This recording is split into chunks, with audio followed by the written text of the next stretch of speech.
नमस्कार, आज तक 24/7 न्यूज में आपका स्वागत है। मैं हूं आपके साथ निकिता श्रीवास्तव। आइए रुक करते हैं आज की तमाम बड़ी खबरों का।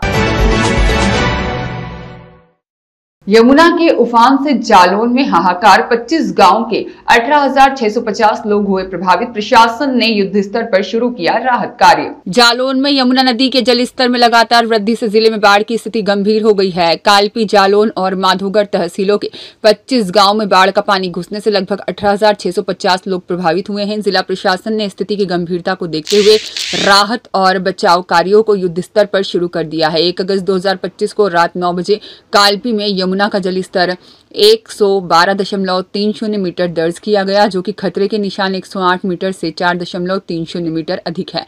चेतावनी बिंदु 107 मीटर है, जिससे साफ है कि स्थिति काफी चिंताजनक है। बाढ़ की स्थिति का जायजा लेने के लिए माधोगढ़ विधायक, कालपी विधायक और जिलाधिकारी राजेश कुमार पांडे और पुलिस अधीक्षक डॉक्टर दुर्गेश कुमार ने बाढ़ प्रभावित इलाकों का दौरा किया। उन्होंने मौके पर जाकर प्रशासनिक तैयारियों की समीक्षा की और प्रभावितों से मुलाकात की। माधोगढ़ में अपर जिलाधिकारी संजय कुमार ने विधायक के साथ मिलकर राहत सामग्री का वितरण किया। अधिकारियों ने बताया कि अभी तक किसी भी प्रकार की जनहानि या पशुहानि की कोई सूचना नहीं है, लेकिन जल स्तर में और वृद्धि की संभावना को देखते हुए प्रशासन पूरी तरह से सतर्क है।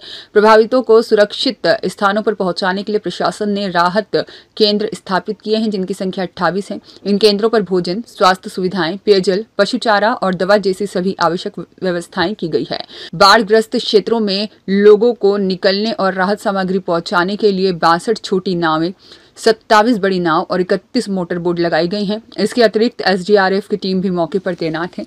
बाढ़ में कृषि भूमि को भी काफी नुकसान पहुंचाया है। कालपी तहसील में 14, माधोगढ़ में 19 और जालौन में 13 गांव की कृषि भूमि पानी में डूब गई है, जिससे किसानों की फसलें बर्बाद हो गई हैं।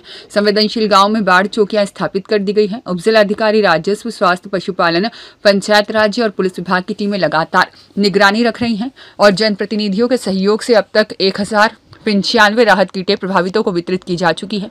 जिलाधिकारी ने सभी संबंधित विभागों को सतर्क रहने और ग्रामीणों की हर आवश्यकता को पूरा करने के निर्देश दिए हैं। बाढ़ से कालपी तहसील के पड़री, रायड़ दीवारा और गुड़ा खास, साथ ही में उरकरा कला, सिमरा, शेखपुर, मंगरोल, एकोना और गुलोली जैसे 8 गांव, माधोगढ़ तहसील के 11 गांव और जालौन तहसील के 6 गांव अत्यधिक प्रभावित हुए हैं। नमस्कार। जनपद के सभी नागरिकों से मेरी अपील है कि यमुना के तेजी से बढ़ते हुए जलस्तर को देखते हुए स्वयं अथवा अपने बच्चों को यमुना पर बने हुए पुल या उसकी सहायक नदी पर बने हुए पुल के आसपास पिकनिक मनाने, सेल्फी लेने या रील बनाने के लिए न खुद जाएं, न दूसरों को प्रेरित करें, और ऐसा कोई दूसरा कर रहा है तो उसे रोकें। यद्यपि उन सभी स्थानों पर सतर्कता के चिन्ह लगा दिए गए हैं, बैरिकेटिंग करा दी गई है और वहां पर फोर्स की तैनाती कर दी गई है, लेकिन आपसे मेरी पुनः अपील है कि आप स्वयं अपने बच्चों को और दूसरों को भी रोकें, क्योंकि यमुना में तेज प्रवाह है। यमुना खतरे के निशान से 4 मीटर से ऊपर पर बह रही है और ऐसे में आपका पुल पर जाना, सेल्फी लेना, वहां पिकनिक बनाना, रील बनाना जानलेवा हो सकता है। अतः आपकी सुरक्षा की दृष्टि रखते हुए ये अपील और प्रबंध किए गए हैं। कृपया जिला प्रशासन का सहयोग करें, खुद सुरक्षित रहें और दूसरों को भी सुरक्षित रखने में मदद करें। धन्यवाद। इरफान पठान की रिपोर्ट।